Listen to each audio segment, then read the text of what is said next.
you all to our third biennial Civic Engagement Conference. We try to have these every odd year when we don't have a national election, and we always have them the first weekend in November.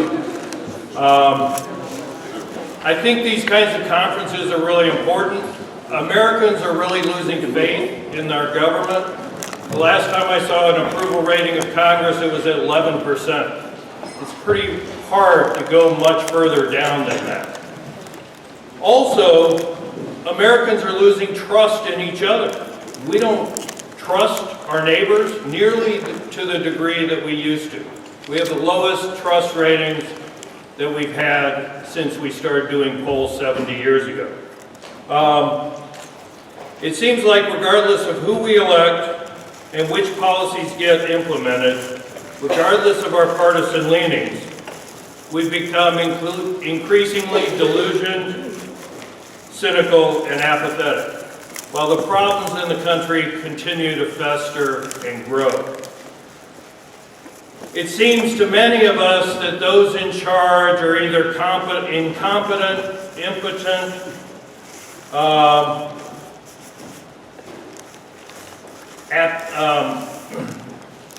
ignorant, in somebody's pocket, or perhaps some combination of all of those. Yet the problems that we see in democracy and their seeming intractability, I really think are problems of democracy.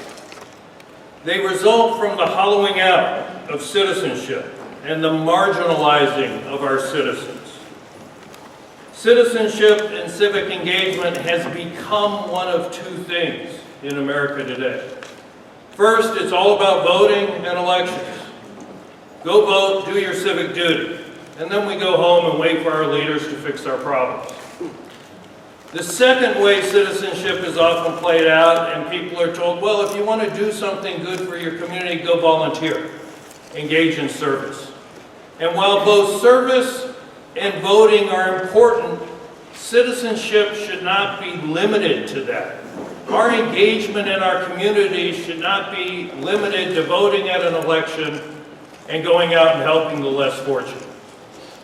To me, civic engagement is really about an ongoing involvement in our communities, assessing what's going on, what we want to fix, developing plans, and trying to fix those.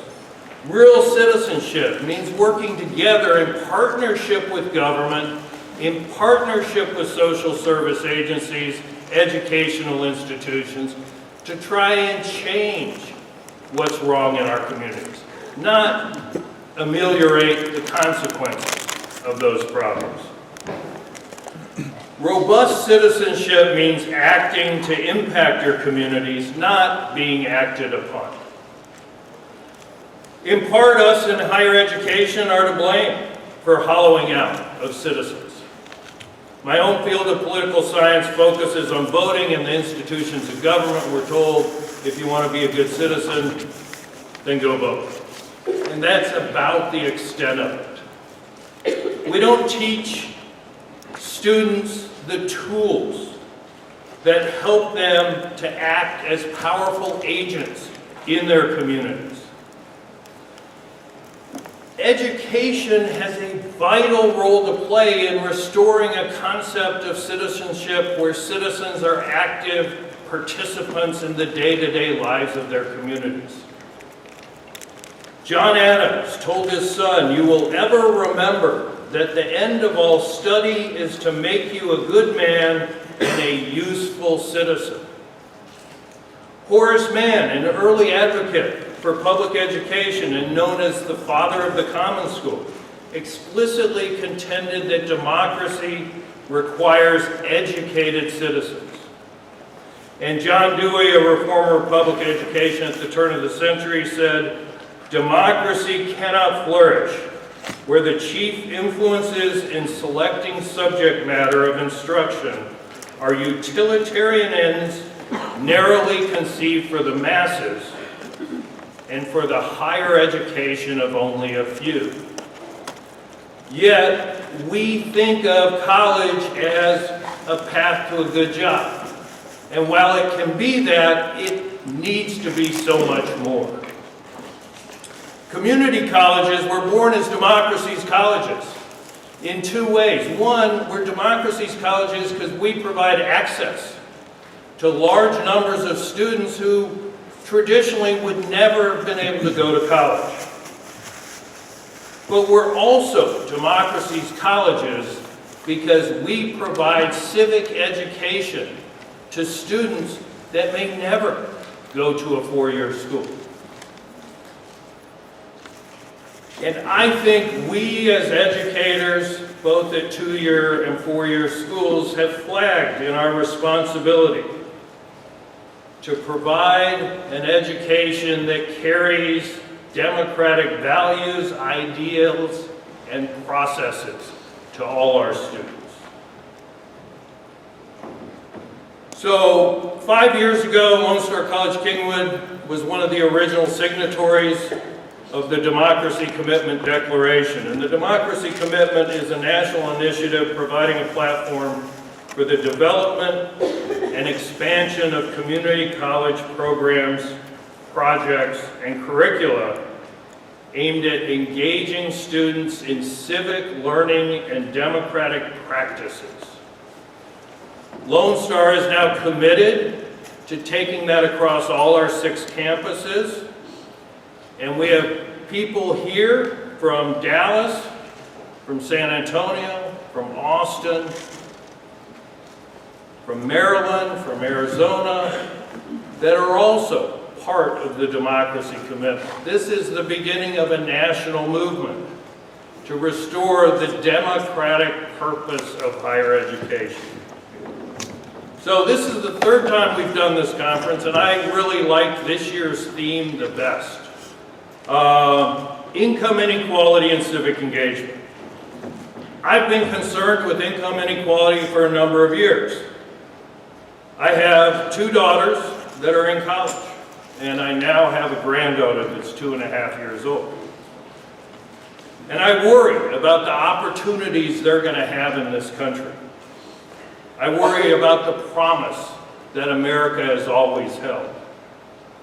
Growing up in South Korea in the 1960s and 70s, I watched a third world country become a modern economic powerhouse. A country of 40 million people now has the world's 12th largest GDP.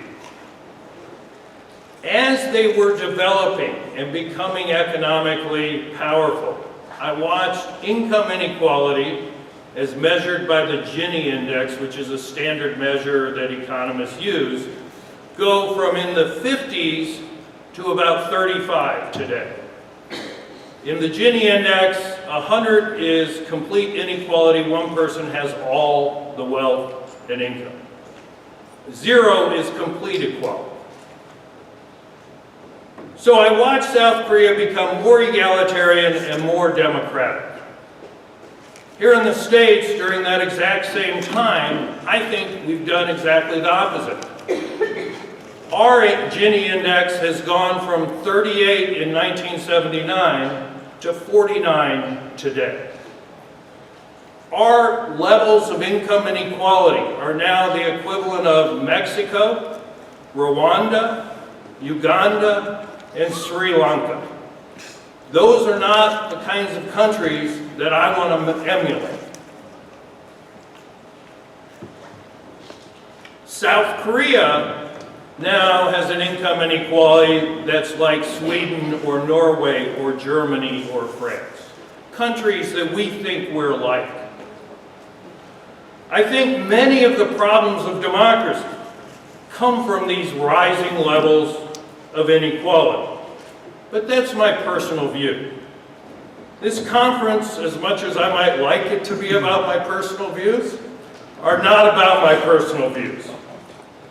So I want to direct your attention to a couple charts that were included in your program. So these come from a couple studies, one by an economist, Wolf, and another by Norton and Airley, economist and psychologist at Duke. And what both these look at is, what do Americans think inequality is in the United States? What would they like the distribution of income to be? And what is it really? And what you will see is actual earnings of the top 20% are in white. The stripe line is what Americans think it is. And the solid black line is what they think our society should be, what they would like it to be. Now, my problem is that Americans don't realize how unequal our society has become. And we're not going to do anything about inequality until we realize how unequal we actually are. And our job is to get that message out. And if you flip that page over, you will see that Republicans and Democrats are roughly equal in their perceptions. This is not a partisan issue. This isn't Republicans saying we like an unequal society and Democrats saying we want to redistribute wealth. Both Republicans and Democrats share their concerns about the levels of inequality.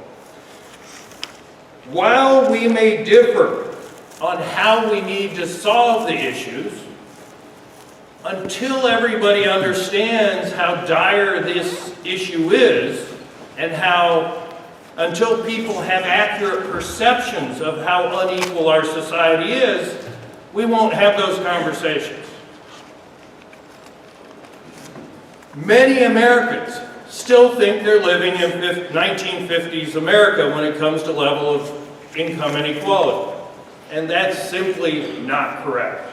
So we've got to talk about the issue. We've got to think about the issue. And we've got to look at what it's doing to our democracy.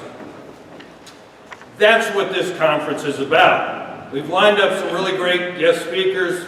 I hope you are here for both days. I think it'll be a really great experience. We're going to get knowledge.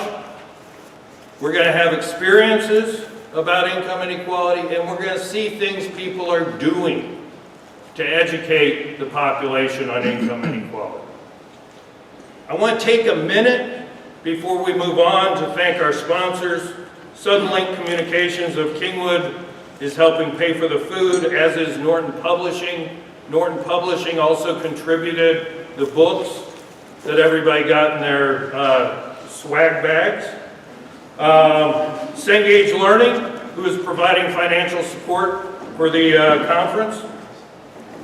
I want to thank Lone Star College University Park and their president, Shaw Ardalan, who has given us use of these facilities. I want to thank my chancellor, Dr. Steve Head, and Vice Chancellor Austin Lane, who have provided me with a budget and the freedom to spend the last year organizing the campuses around the issue of civic engagement. And I look forward to doing it even more. So last night I was at a board meeting, and Ken Lloyd, one of our Board of Trustees members, is here, if you'd stand for a minute. And I've been going to these board meetings for about 5 years. And 5 years ago, 4 years ago, 3 years ago, I never heard the word civic engagement. It just wasn't there. Last night at the board meeting, 5 different times, the chancellor, the faculty senate president from UP, a faculty presentation, 5 different times they said, we do civic engagement. That tells me what we're doing here today is important. People that have power are paying attention, are noticing it, and it's changing the culture of our campus. So with that, I want to turn it over to Dr. Zach Copeland, Vice President of Student Success here at University Park. It's a great day to be at Lone Star College, University Park. And it is a great day to be here. It's Friday in Houston, no rain yet. That's unusual for us the last few weekends. But there's great stuff going on here at University Park, and we're glad to welcome you and to host you today. One of the things that I always talk to students about is the importance of answering the call to leadership. And we have heard from Dr. Theis, and you'll hear more this weekend about the need for people to participate in our democracy and to serve our communities. And so one of the things we know about leaders is that we want people to be genuine when they're leaders.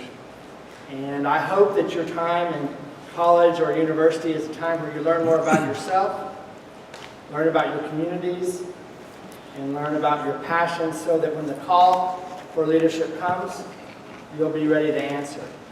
We need each and every one of you to do what you're called to do, what you're uniquely qualified to do.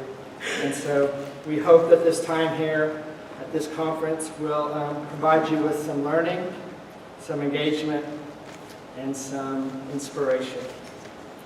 I also want to give our thanks to Jay and to Seth for all their hard work in the system as they organize these efforts around civic engagement. They do great work, and we're proud to be partnering with them here at University Park. So if there's anything we can do at all while you're here to make your stay more enjoyable, we want to do that, and I wish you all a great conference.